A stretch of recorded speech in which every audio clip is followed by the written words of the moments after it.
क्या आपको पता है कि आपके जिस्म में रोज़ाना एक जंग चलती है जिसमें आपके जिस्म की पुलिस, रेंजर्स हिस्सा लेते हैं और अगर कभी थ्रेट बहुत ज़्यादा हो जाए तो स्पेशल फोर्सेस, आर्मी और इंटेलिजेंस एजेंसीज भी मौजूद होती हैं उस थ्रेट को ख़त्म करने में। और उससे भी इंटरेस्टिंग बात यह है कि ये सब कुछ रोज़ाना होता है जिसमें हमारे जिस्म के फौजी जवान हिस्सा लेते हैं। आज हम ये जानेंगे कि हमारे जिस्म में किस किस तरह की सिक्योरिटी पाई जाती है। सिक्योरिटी के साथ साथ हमारी police, rangers, special forces, army और सबसे इंपॉर्टेंट इंटेलिजेंस एजेंसीज कैसे हमारे जिस्म को जिंदा रखने और तंदुरुस्त रखने में मदद देते हैं। This is Gauhar Rizvi and you are on my channel.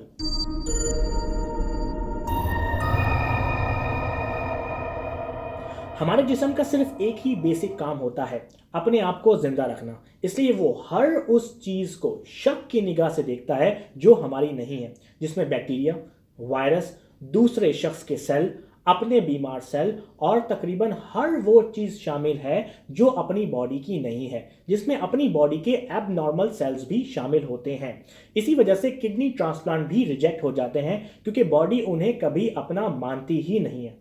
हमारी बॉडी की सिक्योरिटीज को 3 हिस्सों में तोड़ा जा सकता है: बॉर्डर्स यानी कि सरहदी रखवाली, पेट्रोलिंग पुलिस और रेंजर्स यानी कि वो सेल्स जो हर छोटी मोटी थ्रेट से लड़ते हैं, जैसे कि हमारी पुलिस और रेंजर्स करती है, special forces, army and intelligence. हमारी बॉडी के बॉर्डर्स यानी कि हमारी स्किन और म्यूकोजल लेयर। जब भी कोई बैक्टीरिया या फॉरेन एजेंट हमारी बॉडी पर हमला करता है तो हमारी स्किन एक बहुत ही इंपॉर्टेंट ढाल के तौर पर काम करती है। हमारी स्किन दिखने में बहुत ही पतली लगती है लेकिन ये बहुत ही टफ और मजबूत है। स्किन के अलावा हर वो ओपनिंग जो कि बॉडी में है वहां से बैक्टीरिया अंदर जा सकता है, जैसे कि नाक, कान, मुंह। इसलिए हमारी बॉडी स्पेशली इन रास्तों को बालों यानी कि हेयर से और म्यूकोजल लेयर से ढक कर रखती है। लेकिन अगर कोई फॉरेन एजेंट इन सब को क्रॉस कर भी ले तो हमारी बॉडी की सिक्योरिटी उन्हें ख़त्म करने के लिए एकदम और हर वक्त तैयार रहती है।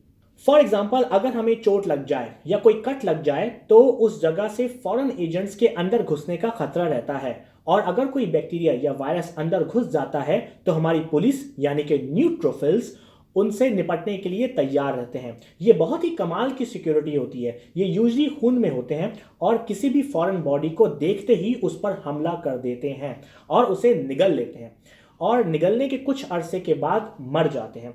कभी नोटिस किया है कि चेहरे पर पिंपल निकलता है तो उसमें पस बन जाती है।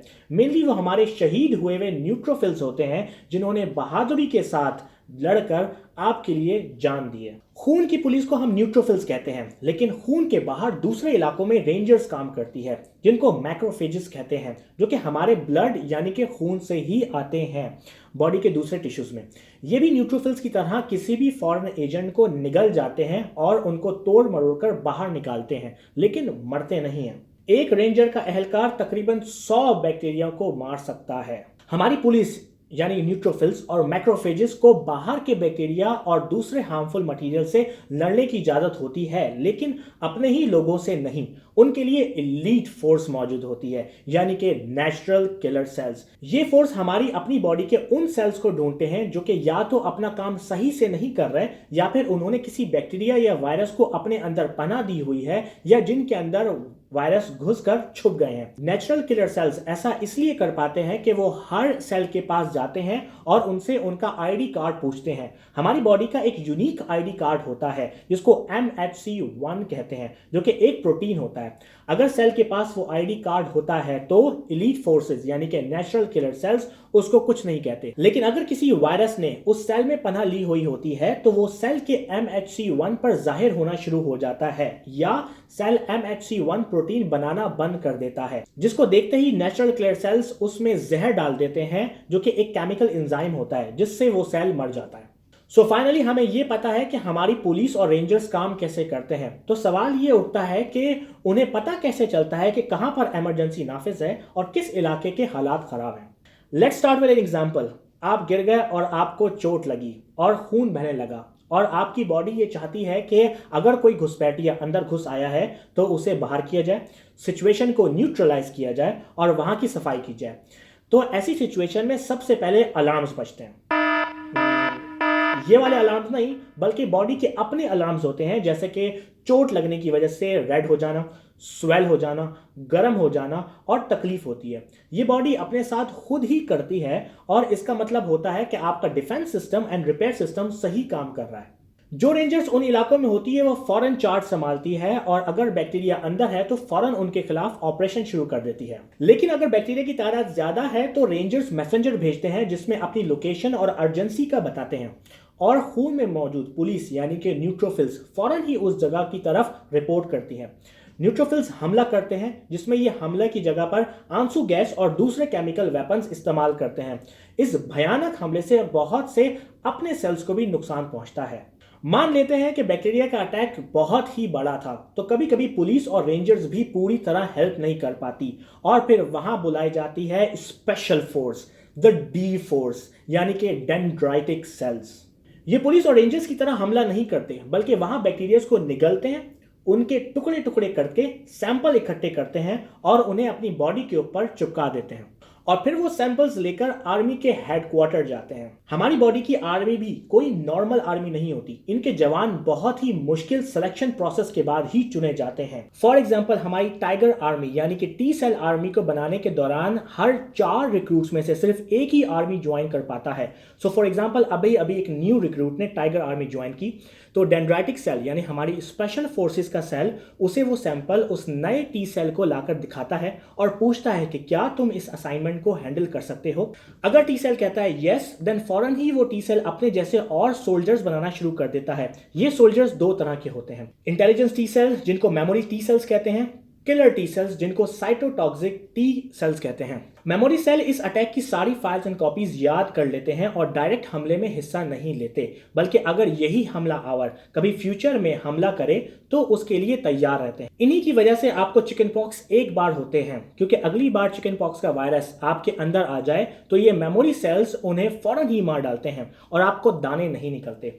इसी वजह से आपको वैक्सीनेशन करवाई जाती है। अगर आप वैक्सीनेशन पे एक पूरी वीडियो देखना चाहते हैं तो जरूर मुझे कमेंट से बताएं and I will do a video. लेकिन किलर टी सेल्स हमले की जगह मदद के लिए पहुंच जाते हैं। इनमें से कुछ टाइगर आर्मी के सोल्जर्स जाते हैं हमारी सबसे एलीट फोर्स के पास, ब्रावो टीम यानी कि बी सेल्स के पास।